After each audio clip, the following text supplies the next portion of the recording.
नमस्ते दोस्तों। Classic books bye audio पिटारा में आपका स्वागत है। बेहतरीन ऑडियो बुक सुनने के लिए हमारा चैनल सब्सक्राइब करें और बेल आइकन दबाना ना भूलें ताकि आपको हर अपडेट मिलता रहे।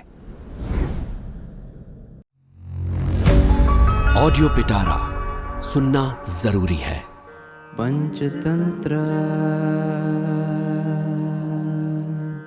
नमस्कार, मेरा नाम है ऋचा और आप सुन रहे हैं ऑडियो पिटारा और मैं लेके आई हूँ विष्णु शर्मा की लिखी संपूर्ण पंचतंत्र की कहानियां। इस कहानी का नाम है नीच सिंह और ऊंट। किसी जंगल में मदोत्कट नाम का एक सिंह रहता था। उसके सेवक गैंडे, कौवे और गीदड़ थे। एक समय उन्होंने जंगल में इधर उधर घूमते समय अपने साथियों से बिछड़ा हुआ क्रथनक नाम का एक ऊंट देखा। सिंह बोला, अहो, ये तो बहुत अपूर्व जीव है, इसलिए पता लगाया जाए कि ये पालतू है या जंगली। ये सुनकर कौवा बोला, स्वामी, ऊंट नाम का ये पालतू पशु आपका भोजन है, इसलिए इसे मार डालिए। सिंह बोला, नहीं, मैं अपने घर आए हुए को नहीं मारूंगा। कहा भी है, विश्वास करने वाला तथा निडर शत्रु भी यदि घर आ जाए तो उसको मारने से 100 ब्राह्मणों की हत्या का पाप लगता है। इसलिए तुम लोग अभयदान देकर उसे हमारे पास ले आओ, जिससे मैं उसके यहाँ आने का कारण पूछूं। तब वे सब विश्वास तथा अभयदान देकर उसको मदोत्कट के पास लाए तथा सादर प्रणाम करा के बैठा दिया। तब सिंह के पूछने पर ऊंट ने साथियों का साथ छूटने का सारा किस्सा कह सुनाया। सिंह बोला, क्रथनक, अब तुम फिर गांव जाकर भार उठाने का कष्ट नहीं भोगोगे। अब इसी जंगल में बिना डर के हरी घास चरते हुए हमेशा हमारे साथ रहो। वो भी बहुत अच्छा कहकर जंगल के बीच में घूमता हुआ बिल्कुल निडर होकर सुखपूर्वक रहने लगा। एक दिन मदोत्कट का जंगल में रहने वाले एक हाथी के साथ युद्ध हुआ। उसके दांत रूपी मूसल के प्रहार से वो घायल हो गया। घायल होकर भी किसी प्रकार उसके प्राण बच गए, परंतु शरीर की असमर्थता के कारण वो चलने फिरने में भी समर्थ नहीं हुआ। तब उसके कौवे आदि अनुचर अपने प्रभु के कमजोर होने के कारण भूख से बहुत दुखी हो गए। सिंह ने उनसे कहा, हे अनुचरों, कहीं किसी जीव की खोज करो जिससे मैं इस हालत में भी उसे मारकर तुम्हारे भोजन का इंतजाम करूं। तब वे चारों घूमने निकले। जब कोई जीव न मिला तब कौवे और सियार आपस में सलाह करने लगे। सियार बोला, बहुत घूमने से क्या लाभ, ये हमारे प्रभु का विश्वासी क्रथनक तो है ही, इसे ही मारकर हम अपने प्राणों की रक्षा करें। कौवा बोला, आपने कहा तो ठीक है, परंतु स्वामी ने उसको अभयदान दिया है और इस कारण उसको मार नहीं सकते हैं। सियार बोला, मैं स्वामी को समझाकर ऐसा उपाय करूंगा कि वो उसको मार ही डालें, इसलिए आप यहीं रहें। तब वे सिंह के पास जाकर बोला, स्वामी, हम सारा जंगल घुमाए परंतु कोई जीव न मिला, अब हम क्या करें? अब तो भूख से व्याकुल होने के कारण हम एक कदम भी नहीं चल सकते। आपको भी कुछ भोजन चाहिए, इसलिए यदि आपकी आज्ञा हो तो क्रथनक के मांस से आज के भोजन का प्रबंध हो सकता है।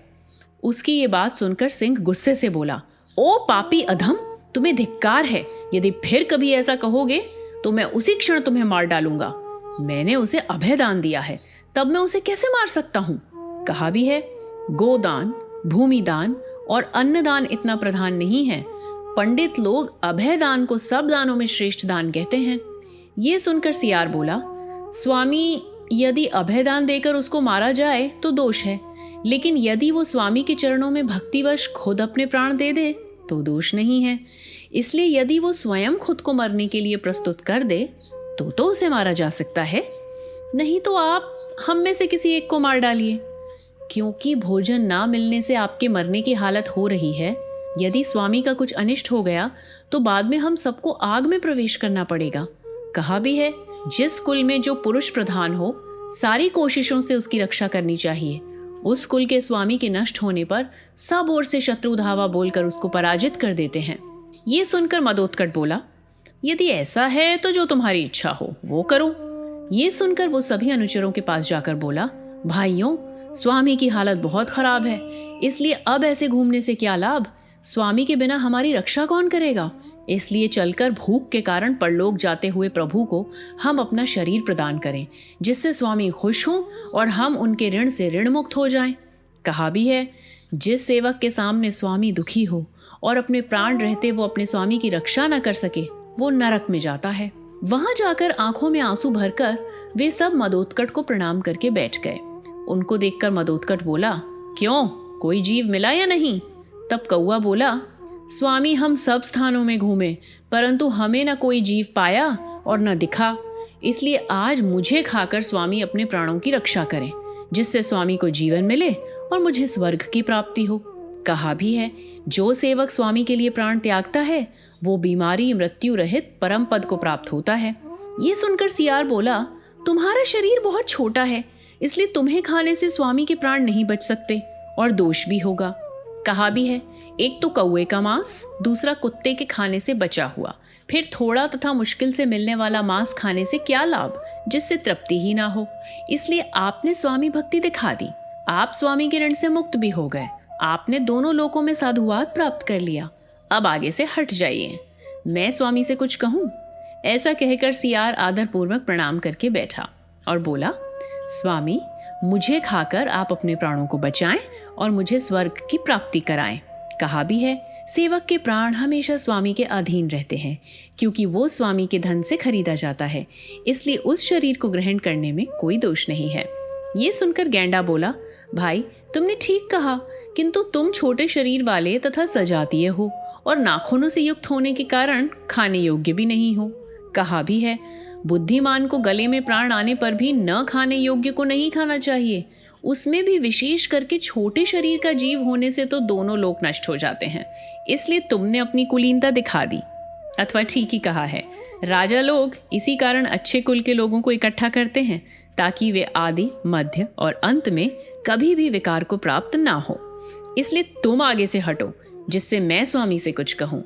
ऐसा होने पर गैंडा प्रणाम करके मदोत्कट से बोला, स्वामी आज आप मेरे प्राणों से अपना जीवन निर्वाह करें, मुझे स्वर्ग में अक्षय निवास दें और धरती में मेरा यश बढ़ाएं। इस बारे में आप सोच विचार नहीं करिए। कहा भी है, जो अनुकूल सेवक स्वामी के लिए अपने प्राण त्यागते हैं उनका स्वर्ग में अक्षय निवास होता है और पृथ्वी में कीर्ति फैलती है। ये सुनकर कृतनक ने सोचा, इन सब ने अच्छी अच्छी बातें कही और स्वामी ने किसी को नहीं मारा, इसलिए मैं भी अवसर पाकर स्वामी से कहूँ। ऐसा कहने पर ये तीनों मेरी बात का समर्थन करेंगे ही। ऐसा सोचकर वो बोला, भाई आपने सच कहा, परंतु आप भी तो नाखूनों से युक्त हैं, इसलिए स्वामी आपको कैसे खाएंगे। कहा भी है, मन से भी जो अपनी जाति का बुरा सोचता है तो इस लोक में और परलोक में उसका बुरा ही होता है। इसलिए तुम आगे से हटो, जिससे मैं स्वामी से कुछ निवेदन करूं। ऐसा होने पर कृतनक आगे आकर प्रणाम करके बोला, स्वामी इन सभी को आप खा नहीं सकते हैं, इसलिए हमारे प्राणों से आप अपने प्राणों को बचाएं, जिससे मुझे दोनों लोगों की प्राप्ति हो। कहा भी है, उस गति को न यज्ञशील यजमान और न योगी ही प्राप्त होते हैं, जिस गति को स्वामी के लिए प्राण त्याग करने वाले उत्तम सेवक पाते हैं। ऐसा कहने पर सियार और चीते ने उसका पेट फाड़ डाला, जिससे कृतनक मर गया। इसके बाद उन सारे नीच जानवरों ने उसको खा डाला। इसीलिए मैं कहता हूँ, बहुत से नीच पंडितों ने इत्यादि। इसलिए भद्र, ये तुम्हारा राजा नीच परिवार वाला है, ये मैंने अच्छी तरह जान लिया, इसलिए ये सत्पुरुषों की सेवा के लायक ही नहीं है। कहा भी है, अशुद्ध परिवार वाले राजा से प्रजा को आनंद नहीं मिलता, जैसे गिद्धों से घिरा हुआ कलहंस श्रेष्ठ आचरण नहीं कर सकता। और देखो, गिद्ध जैसे कठोर आकार वाले राजा की हंसाकार सभासद सेवा कर सकते हैं, और हंसाकार राजा अगर गिद्ध के आकार के सभासदों से युक्त हो तो उसे त्याग देना चाहिए। इसलिए जरूर मेरे ऊपर किसी दुर्जन ने उसको नाराज कर दिया है, इसलिए वो ऐसा कह रहा है, अथवा ये होता ही है। कहा भी है, कोमल जल के आघात से पहाड़ के पत्थर भी घिस जाते हैं, फिर भेद में कुशल मनुष्यों के कान भरने से मनुष्यों के कोमल मनों का क्या कहना। कान भरने के जहर से टूटे हुए हृदय के मूर्ख लोग क्या क्या नहीं कर देते। बहुत क्या, वो सन्यासी भी हो जाता और मनुष्य की खोपड़ी से शराब पीता है। अथवा सच कहा है, पैरों से घायल और मजबूत दंड से ताड़ित होकर सांप जिसे दांतों से काटता है वही मरता है। किंतु चुगली ऐसा उग्र मनुष्य धर्म है जो दूसरे लोगों के कान को स्पर्श करती है और अन्य मनुष्य को समूल नष्ट कर देती है। और भी अहो, दुष्ट मनुष्य और सांप के मारने का क्रम विपरीत होता है, क्योंकि वो किसी के कान में लगता है और प्राणों से अलग कोई दूसरा ही होता है। ऐसा होने पर भी अब क्या करना चाहिए, ये मैं हृदय के अच्छे भाव से पूछता हूँ। दमनक बोला, आप यहाँ से कहीं और चले जाइए, ऐसे स्वामी की सेवा उचित नहीं है। कहा भी है, उद्वत, कार्य अकार्य को न जानने वाले एवं उन्मार्ग में लगे हुए गुरुजन को भी त्याग देना चाहिए। संजीवक बोला, हम स्वामी के गुस्सा होने पर और कहीं नहीं जा सकते, क्योंकि और कहीं जाने से भी हमारा कल्याण नहीं होगा। कहा भी है, जो बड़े पुरुषों का कोई अपराध करता है वह मैं दूर हूं ऐसा सोचकर उसे आश्वस्त नहीं होना चाहिए, क्योंकि बुद्धिमान के लंबे हाथ दूर से भी उस हिंसक को पकड़कर मार डालते हैं। इसलिए युद्ध के अलावा और कोई श्रेयस्कर उपाय नहीं। कहा भी है, स्वर्ग की इच्छा करने वाले लोग उन दिव्य लोकों को तीर्थ, तप, सैकड़ों दानों और अच्छे कार्यों से भी प्राप्त नहीं कर पाते, जिन्हें धैर्यवान तथा सुशील पुरुष युद्ध करके क्षण भर में प्राप्त कर लेते हैं। युद्ध में मरने से स्वर्ग और जीने से उत्तम कीर्ति प्राप्त होती है। ये दोनों गुण वीर पुरुषों को बिल्कुल दुर्लभ हैं।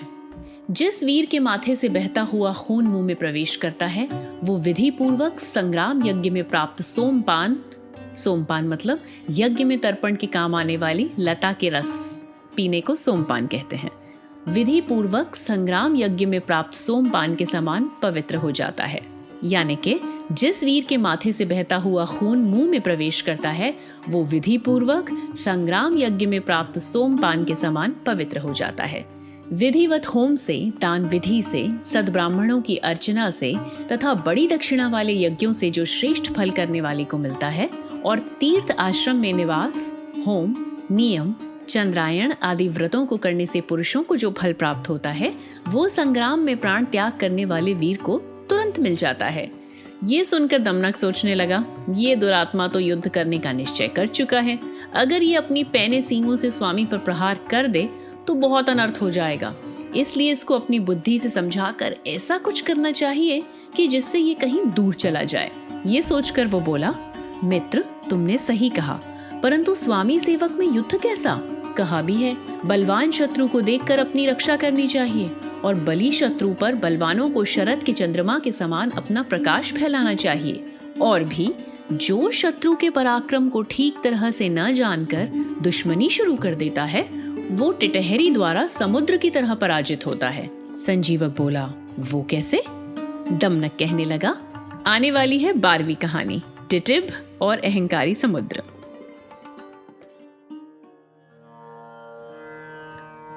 पंचतंत्र।